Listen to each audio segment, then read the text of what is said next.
팝 JJ라고 합니다. 반갑습니다. 저 제일 좋은 방법은 영어를 좀 공부하셔서 외국 분들한테 직접 물어보는 게 더 빨라요. 인터넷에 나온 거는 아무래도 좀 어느 정도의 포장이 돼 있고요. 여러 이제 되게 오래된 댄서분들에게 직접 질문을 하시는 게 제일 좋은 방법이 아닐까 생각을 합니다. 저도 역시 역사에 대해서 많이 물어봤는데 댄서들마다 다 말이 달라요. 자기가 먼저 시작했다 아니면은 자기 친구가 먼저 시작했다 이런 분들이 좀 많아서 직접 물어보고 영어를 공부하세요. 그게 제일 중요한 것 같아요. 네. 그렇습니다. R16 같은 큰 행사들을 기획하고 계신데 행사를 기획하고 만들어가는 과정에서 가장 중요하게 생각하시는 건 무엇인가요? 우선 제일 중요하게 생각하는 거는 분위기인 것 같아요. 지금 여기 시장에도 시장만의 분위기가 있잖아요. 저희 댄서들도 댄서만의 분위기가 있으니까 보통 큰 행사들 같은 경우에는 댄서들보다 일반 관객들한테 신경을 써서 오히려 댄서들한테 불이익을 주는 행사들도 꽤 있어요. 물론 일반 관객들도 너무 소중한 분들이시지만 저는 그렇게 생각하거든요. 우리나라 언더그라운드 음악 씬이 발전되는 이유는 자기네들끼리 되게 잘 놀기 때문이라고 생각을 해요. 자기네들끼리 너무 잘 놀기 때문에 다른 일반 시민분들도 굉장히 호기심 있게 보거든요. 쟤네 뭔데 저렇게 재밌게 놀지?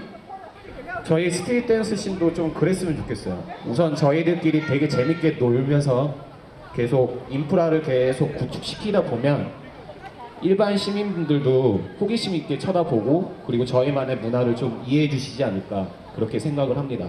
그래서 행사를 할 때 제가 제일 중요시 여기는 부분은 댄서들이 신나게 춤출 수 있게 분위기를 만들어 주는 거, 거기에 이제 제일 중점을 두고 있어요. 네.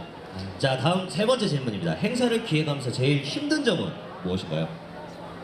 돈이죠, 돈. 돈이 없으면은 댄서들한테 꼭 뭔가 이렇게 분위기를 만들어주고 싶어도 못 만들어주니까 어떻게든 자금을 어떻게든 조달을 하려고 되게 노력을 하죠. 저 같은 경우에는 그렇다고 해가지고 스폰을 구하러 다니지는 않아요. 스폰서들이 꾸준히 해준다는 보장이 없기 때문에 올해 이렇게 잘 됐지만 내년에 스폰을 안 해주면 못하게 되는 거잖아요. 그러니까 맥이 끊겨요. 스폰이 뭐 들어온다면 감사히 받겠지만 제가 뭐 굳이 행사 전액을 좀 지원을 해달라 이런 식으로 부탁을 하진 않아요. 정말 필요한 부분만 딱 받아서 그 회사에게도 뭔가 메리트가 가도록, 그러니까 손해가 안 나도록 그렇게 좀 받고 있고요. 뭐 그런 식으로 조달해요. 아니면은 제가 직접 돈을 모아서 조금씩 하는 경우가 거의 대부분이고요. 제일 돈이 문제긴 해요. 돈에 신경 쓰고 싶진 않은데 어쩔 수가 없는 부분이죠. 이제 저희가 또 흑자를 바라고 하진 않는데 형님 이제 큰 이벤트를 많이 도맡아 하시니까 그런 거에 대해서는 좀 어떻게 생각하시는지 제가 또 여쭤보겠습니다. 우선은 뭐 댄서들을 위한 사명감이나 책임감 이런 거 따위는 사실은 없어요. 사실 솔직히 얘기하자면 미친 거죠. 어떻게 보면 계속 적자가 나는데도 불구하고 계속 하는 이유는 내가 여기 문화를 너무 좋아하기 때문인 것 같아요. 그냥 내가 차린 잔치에 댄서들이 와서 재밌게 놀아주면 그것만큼 보람 있는 게 없는 것 같아요. 그래서 뭐 사명감이라기보다 저도 즐기기 위해서 하는 행사거든요. 그래서 1년에 한 번씩 내가 돈을 좀 쓰면서 되게 재밌게 놀자, 마치 내 생일 잔치 같이 좀 재밌게 놀자, 이런 의미로 좀 행사를 계속 지속시키고 있는 것 같아요. 어떻게 지금 하고 있는 행사들을 어떻게 시작하시게 되셨나요? 좀 전에 얘기했다시피 그렇게 사명감 있게 시작을 안 했기 때문에 제가 어렸을 때는 댄스 행사가 많이 없었어요. 열심히 연습은 하지만 어디 발휘할 데가 없어서 되게 좀 아쉬웠거든요. 동료들과 좀 상의 끝에 심심한데 내가 한번 열어볼까 해서 이렇게 시작을 했어요. 그냥 되게 단순한 이유에서 시작을 했어요. 뭐 큰 이유는 없었고요. 춤추면서 많이 힘들 때 예를 들어 건강적, 경제적 이유 등 어떤 것으로 좀 어떻게 극복을 하셨나요? 우선은 뭐 건강이야 뭐 좀 아플 때는 좀 쉬면서 하면 되는데 제일 큰 문제점이 제일 힘들었을 때가 이제 경제적으로 시달릴 때였어요. 뭐 제가 좀 전에도 말씀드렸지만 좀 미친 거죠. 돈을 계속 못 벌고 있는데도 춤이 좋아서 계속 이걸 직업을 삼아 하고 있다는 것 자체가 좀 미친 거예요. 제가 봤을 때. 근데 굳이 댄서로 돈을 꼭 벌어야 되나요? 저는 그렇게 생각 안 해요. 우리는 그냥 즐길 때 계속 즐겨주는 댄서들이기 때문에 좀 돈은 좀 다른 데서 좀 벌더라도, 물론 시간은 조금 뺏길 거예요.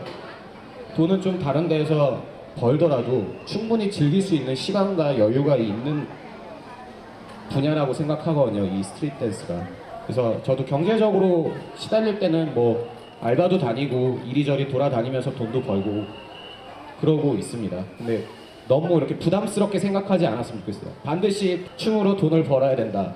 이 부담 자체가 춤추는 데 있어서 가장 뭐라 그러죠? 지구력을 짧게 만드는 요인이 되는 것 같아요.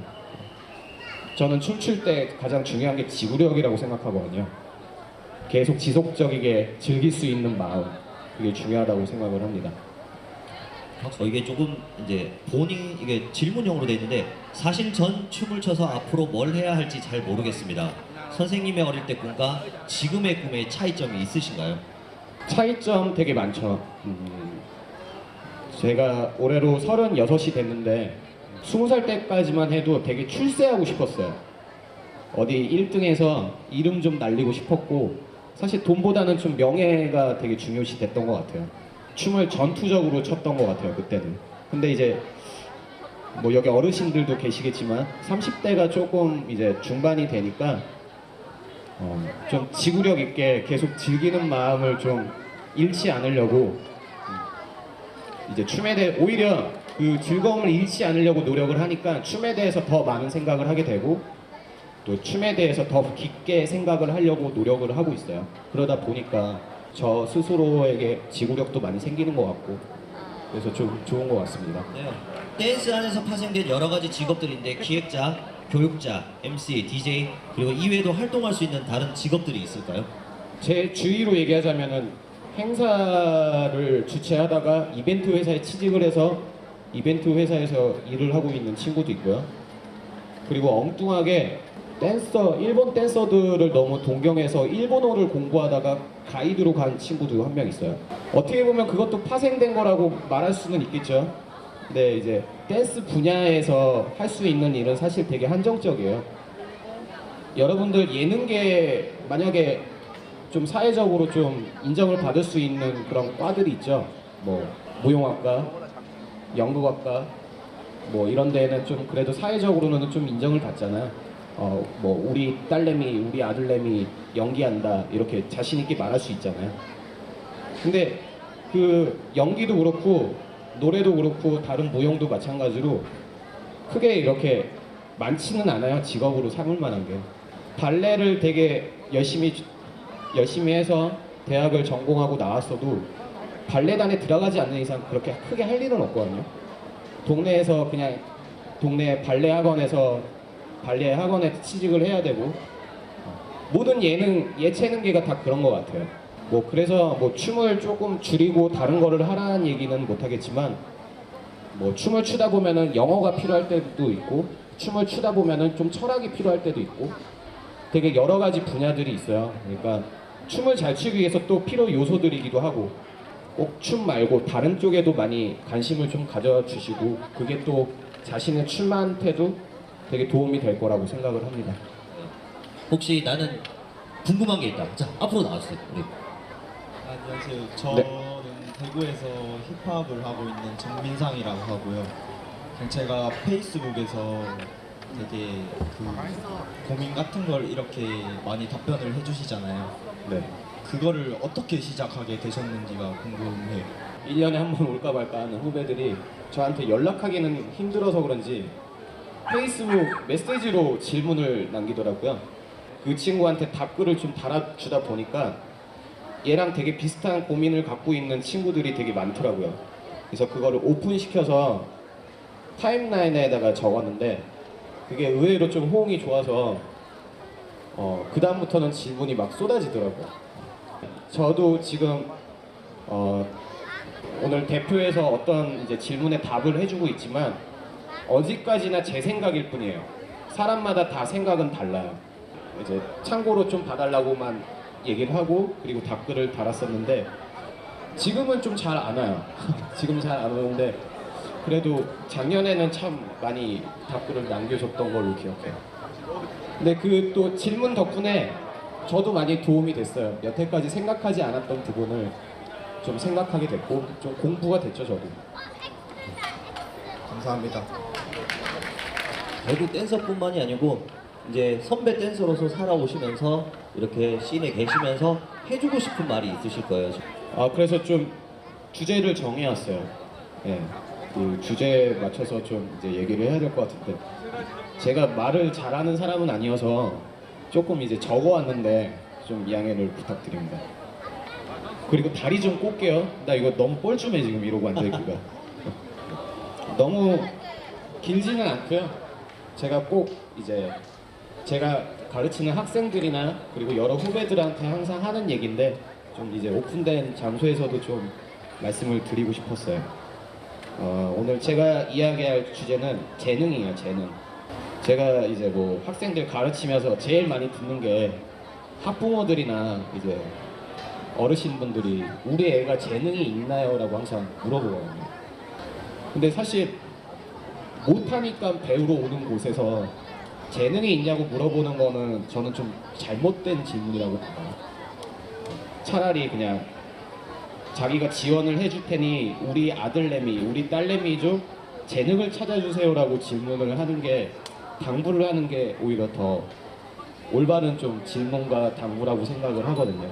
저는 개인적으로 그 타고난 재능 있는 사람을 노력으로 이길 수 없다고 생각을 해요. 저는 태어나자마자 잘하는 사람을 무슨 수로 이겨요?